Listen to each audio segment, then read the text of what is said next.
మీ business ఏదైనా మీ ఊర్లో promotion చేయాలంటే అది సుమన్ టీవీతోనే సాధ్యం. ఇప్పుడే సంప్రదించండి.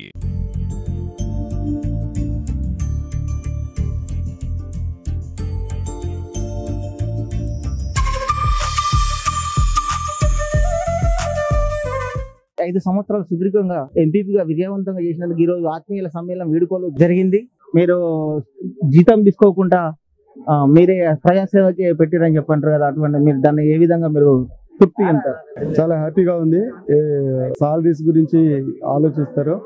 అది సాలరీ ఎంత అనే దానికంటే ముఖ్యంగా అది గౌరవ వేతనం. అది గౌరవంగా ఉండాలంటే ముఖ్యంగా పిల్లలు విద్యార్థులు ఎవరైతే ఉన్నారో వాళ్ళకి చెందితే సమాజం బాగుపడుతుంది.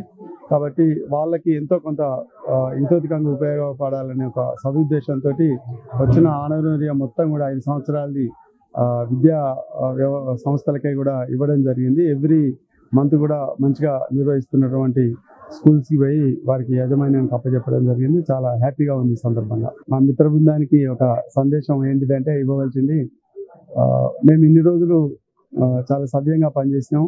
పోయే చివరి రోజు వరకు కూడా మరి మండలానికి సంబంధించిన అన్ని అభివృద్ధి కార్యక్రమాలలో భాగస్వాములు అయినాం. ఈ రోజు వరకు కూడా మండలాన్ని చాలా శుభ్రంగా ఉంచుకుంటూ పైన హాళ్ళు కానీ అన్ని కూడా మరి ఏమైనా మైనస్ పాయింట్ ఉంటే ఆ లోపాలన్నీ కూడా తీర్చిదిద్ది రానున్న పాలక వర్గాన్ని క్షేమంగా ఈ యొక్క వ్యవస్థను అప్పచెప్తున్నాం. సుదీర్ఘమైన రాజకీయంలో ఉన్న వైస్ ఎంపీ గారి యాకనారాయణ గారితో ఒకసారి మాట్లాడదాం. వ్యాపార రీత్యా హైదరాబాద్ పోయి సెటిల్ అయినా నా ఊరు పుట్టిన ఊరికి ఏదైనా సేవ చేయాలనే ఉద్దేశంతో రాజకీయంలో రావడం జరిగింది. అందులో భాగంగా దాదాపు ఒక్కసారి గెలవడం వల్ల, ఎంపీటీసీ గెలవడం వల్ల ప్రజలు మళ్ళీ గెలిపడం వల్ల ఇట్లా కంటిన్యూగా 3 సార్లు గెలవడం జరిగింది. 2 సార్లు వైస్ ఎంపీపీగా, ఒకసారి ఎంపీపీగా చేయడం నేను తృప్తిగా ఉన్నాను.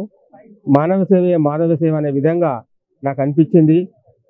వ్యాపార రీత్యా ఎంత సంపాదించినా అది ఈనాటి సంపాదనే కానీ పబ్లిక్ సేవ చేసినటువంటి సేవను తరతరాలుగా ఉంటుందని కోరుకుంటూ అనుకుంటూ సేవ చేయడం ఇష్టపూర్తిగా చేయడం జరిగింది. చాలా గెలిపించిన నా కొండాపురం గ్రామ ప్రజలకు, గట్టిజల్లు గ్రామ ప్రజలకు, పాలిస్తాండ, రాగడతండ గ్రామ ప్రజలందరికీ శిరస్సు వంచి కృతజ్ఞతలు, ధన్యవాదాలు తెలియజేస్తున్నా.